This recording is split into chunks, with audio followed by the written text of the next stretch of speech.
Most NBA players are friends, but there's NBA stars who hate each other. Hold on! Nose to nose! Eye to eye! He's kind of an asshole.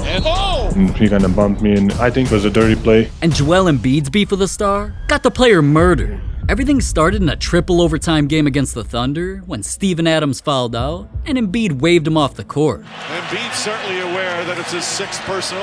After that, the Thunder ended up winning the game, so Adams' teammate Russell Westbrook waved back at Embiid and told him to go home. But the trash talk didn't end there. This had both of them talking shit about each other during post-game interviews. I'll tell him to go home. You know, he was talking mess to Steve-O, fouled out, waving to the crowd, which is unnecessary. Do you think that he sometimes crosses the line a little bit? I'm not about to get back and forth with him. I'm not about to give him my energy. I mean, this is my home, so I guess it's on him to go home. I mean, the dude shot like 10 for 33. I wish I would have shot 33 times and told him to go home, man. This is my home, man. I ain't going nowhere. So just like that, the beef between Embiid and Westbrook was born, and everybody was anticipating their next matchup. But when that game came, Embiid started things off with a bang. For 4. Good show and go. Embiid detonates on Westbrook and stares him down. Oh my god, Embiid not only caught a body, he stared him down as he ran down the court. He's dirty for that. As the game went on though, not only was that enough motivation for Westbrook to dominate enough to carry his team to a lead, Adams on the alley-oop by Simmons through an interception, and Westbrook with the layup at the other end. Words, folks. And talk about crashing a bucket. That's a crash. And that's gone. Wow. in the end, he dribbled out the clock while staring directly at Embiid the whole time as the Thunder secured the win. Philadelphia has their modest two-game win streak stopped here at Chesapeake Energy Arena. Simmons and Embiid were not quite ready tonight. So after Embiid watched that, he made sure he went viral with a pic on Instagram to let everybody know the best play of the night, his dunk on Westbrook. Dude even set the location as crime scene investigation, which was basically saying that's where Westbrook got murdered. The hate for each other was clearly real, and Embiid wasn't getting over it anytime soon. That's why in their next matchup, he tried to kill Westbrook again. He turned him over. Westbrook against Embiid, and Embiid clobbers him. Lands on top of Westbrook. What a collision underneath. I don't think he just landed on me. He had a little extra to it. You guys are cool? No.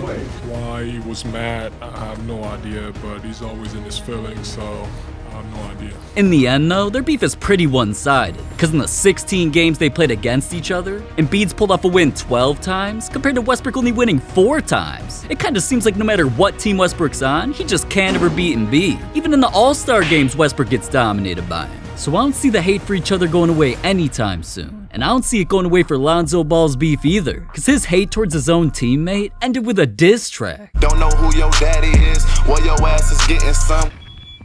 Right when Lonzo got drafted to the NBA and became a Laker, he was already being asked questions about his new teammate, Kyle Kuzma. What was the scouting report on Kuzma in college? He wasn't that good, to be honest. I mean, I don't even remember him when we played him. That slight comment didn't seem like much, but it was enough to get some beef started. And what they were gonna do on the court together couldn't even compare to what they were doing on social media. Lonzo and all of his teammates would clown Kuz for wearing the exact same Nike Tech fit every day, and some of them would even clown how Kuz looked as a kid, but I don't blame him. Kuzma had to respond with some bangers though, because not only would he clown Lonzo for how he shoots a basketball, he had his fans vote on which of the people clowning him every day had the worst hairline growing up. Lonzo, LaMelo, or Josh Hart. And even though I thought they were all ugly as fuck, Kuzma was just getting started with clowning them. He began dissing them to their faces on his Instagram story. Hey yo, big dog, you hungry, bro? This dude is eating plain cheese. That's it. Poor baby can't play Fortnite anymore. Oh, guess you'll have to find a new hobby then, huh, buddy boy? And this dude is working. This dude is lifting in skinny jeans right now, in Vans. This dude is trash. You're trash, man. You're washed. Then Kuzma started spreading fake trade rumors about Lonzo. I was on Hoop Type earlier tonight, and I saw we were about to trade him for a bag of peanuts or something. That'd be a good trade. And the craziest part of it all was when he dropped a roast at Lonzo, clowning his entire life. Lonzo's face looks like a deep dish pepperoni pizza. Lonzo's rap name is ZO2, but it really should be 21 Savage. Lonzo smells like a kind of shake that ass. If this song was about Lonzo's jump shot, it'd be saying, shit, shit, shit.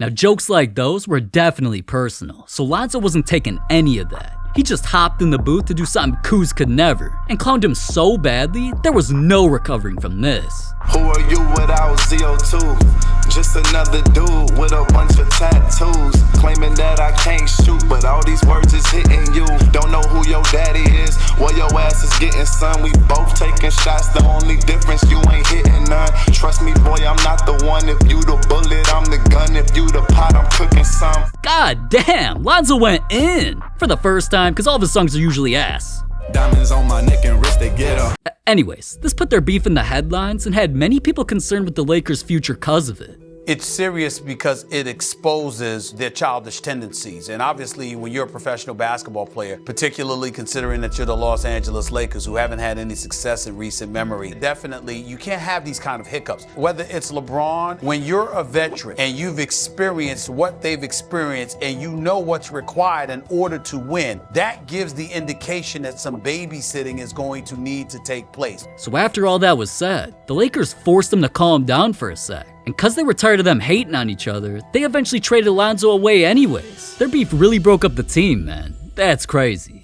Now, their situation was kinda just tough love, but none of the other beefs we're getting into are joking around. Like Damian Lillard's beef with another star was so bad, it fueled him to have one of the craziest games in NBA history.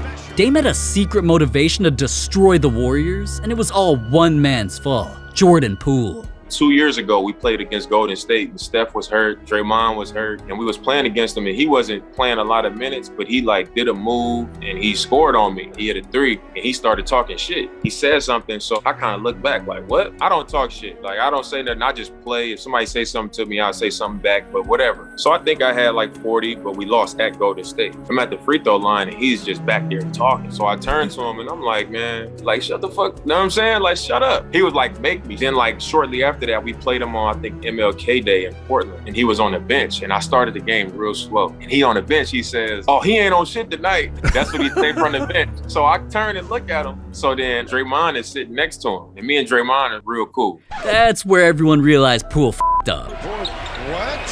3, Little and back outside. Lillard, look at him drive. Look at him go. Look at Brooks dancing free. A 3. Go! In that game, I ended up scoring 60 points, and we beat him in Portland. And I just remember telling Draymond, like, man, I don't mess with that dude like that. Like, I don't like him. Damn, Dame really had to teach that little baby a lesson. And now I see why Draymond did what he did. But Giannis Antetokounmpo's hate towards another star had him beefing with a ladder? What? Before all of that, though, Giannis's beef with Montrezl Harrell began when dude tried breaking his arm. It was hit the head.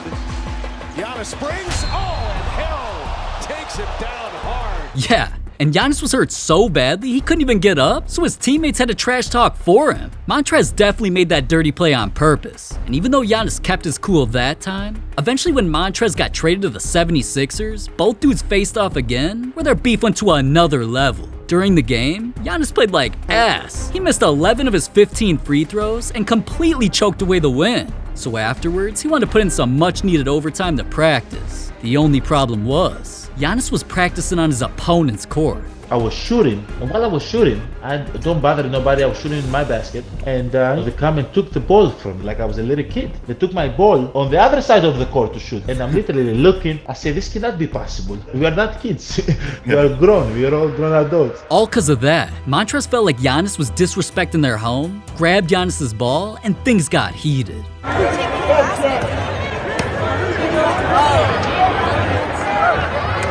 He said, get him out of here. But wait, Trez over here shooting. What? I ain't gonna take his ball. They got 2 balls. Wow. Give him a ball. In my opinion, Montrez was just being a baby. He took the ball to the other side to have his own little shoot around, so Giannis had to go to the locker room and come back out with another ball. But this time, he found Sixers staff members using a ladder to fix the hoop he was shooting on. Like, right now, are you f***ing kidding me? Now Giannis was about to break something. What the? The Sixers clearly didn't want Giannis there anymore, so when his brother stepped in to defend the situation, him and Montrez got even more heated. I'm seeing yeah, I'm one of them. You can try to find out, my boy. got me fucked up. Beat your ass in here, bro. Now, alright, I'm not gonna act like I wouldn't have paid to see that fight, because it probably would have been more real than Jake Paul's bullshit. After all that though, Montrez hopped on Twitter saying, I asked the man if he can get off the court so I can work out, he ignored me, so hey, that's what you get, respect is respect. Good night. So the entire situation had fans create one of the wildest memes in history as a sequel to it all, where the latter got revenge on Giannis.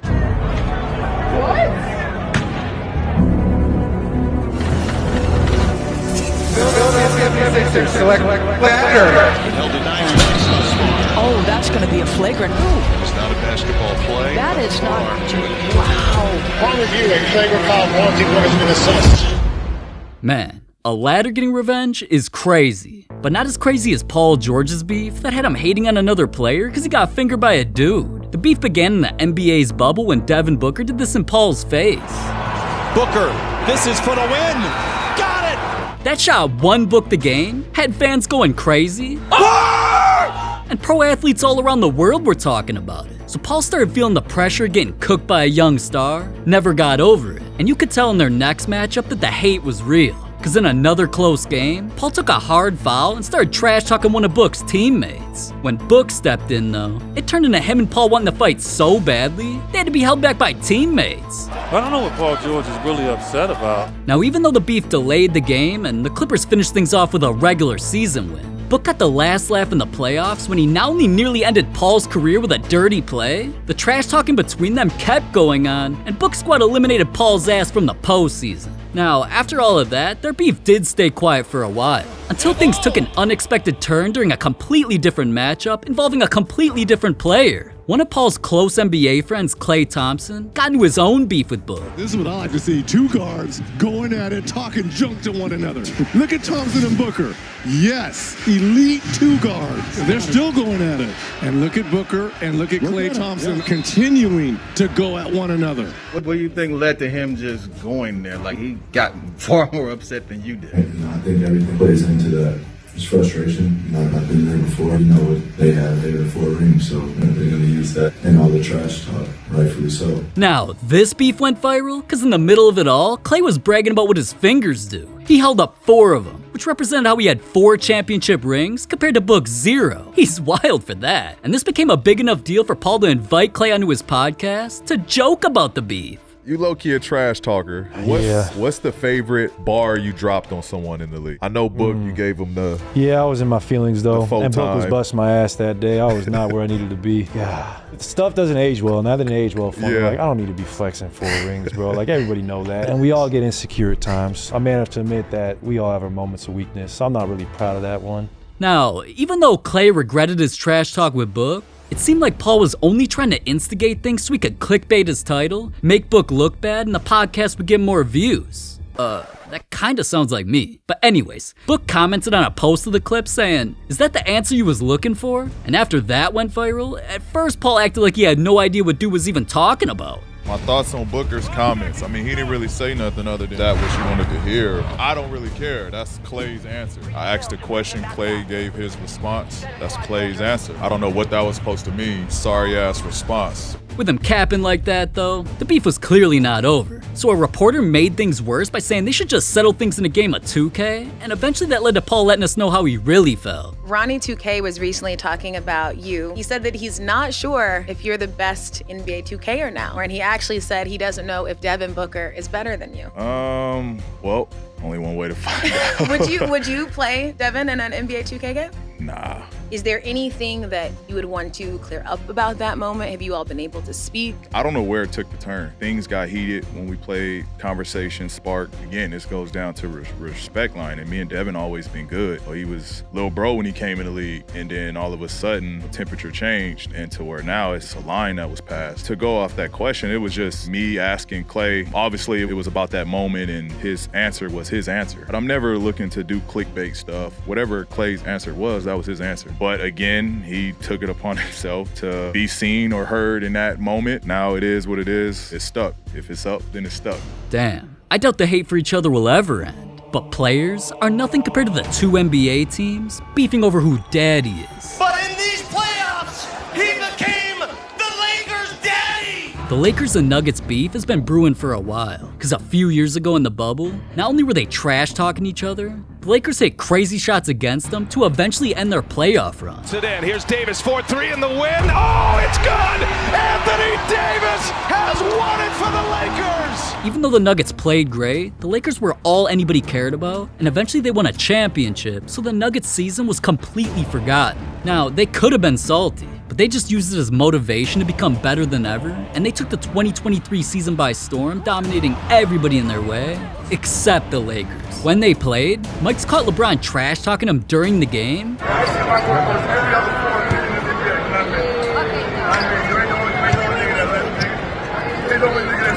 and after that, he eventually took over and led the Lakers to a win, so everybody was hoping the teams would face off later in the year. And well, even though the Lakers played like ass the majority of the season, when it came time for the playoffs, they smacked everybody in their way to defy everybody's expectations and somehow reached the Western Conference Finals. This was where the fans' wishes were granted, because it was time for a Lakers-Nuggets rematch, but this time, the Nuggets had a point to prove. Inside for the dunk. The Porter for the slam. Back out. Porter, corner three. Got it right. Brown throws it down. Murray can put it up. Falling away, puts it up. Bang! And as you could see, the Nuggets were not messing around. While talking shit the entire time and damn near fighting, not only did it earn the Nuggets their first Western Conference Finals championship ever, they beat the Lakers so badly, LeBron almost retired. I don't get a kick out of making a conference appearance. I've done it a lot. But we'll see. We'll see what happens going forward. But I don't know. I got a lot to think about, to be honest. Just for me personally, going forward with the game of basketball, got a lot to think about. After he said that, the Nuggets moved on to the NBA Finals against a completely different opponent and ended up beating them easily to officially become NBA champions. At this point, there was no reason for the Lakers or LeBron to be in any of their mouths, but the Nuggets coach Mike Malone was obsessed with him. Speaking of the Lakers, I just want you guys to know this is breaking news. I'm thinking about retiring, so don't tell anybody. We win game 1 against the Lakers, and the headlines are, Lakers figure out Nuggets. And and we're up 1-0. I've never seen that in the conference finals where a team is up 1-0, and they're talking about Rui Hachimura guarding Nikola, and the Lakers have figured us out. You win the series, the narrative is the Lakers. We don't give a shit. And obviously him trolling LeBron like that was gonna make headlines. The Nuggets made things even wilder the next day at the championship parade though, because with everybody lit and celebrating in front of their entire city, the Nuggets organization got wild on the mic. No coach has ever told an opposing team and its fan base to take that L on the way out. He came into this world as the son of a coach, but in these playoffs, he became the Lakers' daddy. Alright, calling him the Lakers' daddy, dude was meat riding to the max. After that, LeBron was the first Laker to address that nonsense, even though he was across the globe at a racing event. He posted on Instagram and said, "In Europe for the last few weeks minding my business, and I hear I'm on your mind that much, huh? I mean, I guess I see why. Please make being player cool again, cause the lame machine is at an all-time high. Enjoy your light, but just know I'm the sun. I stay on forever." And after he said all of that, Anthony Davis followed suit by letting the world know that the Nuggets trash talk is nothing but motivation. It's very motivational. I mean, the talking and all the Lakers, it was just so much of that going on. Like, all right, we get it, y'all won. But, I think, me and Brian had some conversations like, we can't wait. It's a lot of motivation. Like, you want to win. Anytime you lose, it's motivation to get ready for the next season and try to compete for a championship. So that in itself is motivation, but also all the little talking that have been going around all summer. Y'all heard it? Yeah. So cause all that trash talk is so motivating, the Lakers definitely have some expectations to live up to, otherwise they for sure getting clowned. I don't know about you, but I'm hyped for this season, man, because the NBA is gonna get heated. And maybe, just maybe, there'll be even more NBA players who cheated. Some players rubbed sticky stuff on their balls. Another player cheated on live TV so badly, he got clowned by Michael Jordan. There's 10 ways NBA players were caught cheating, and to be honest, I kinda need you to click this. I'm not trying to be standing on the street begging for change again tomorrow, bro. I need all the money I can get. So, hey, can you please click it? Please.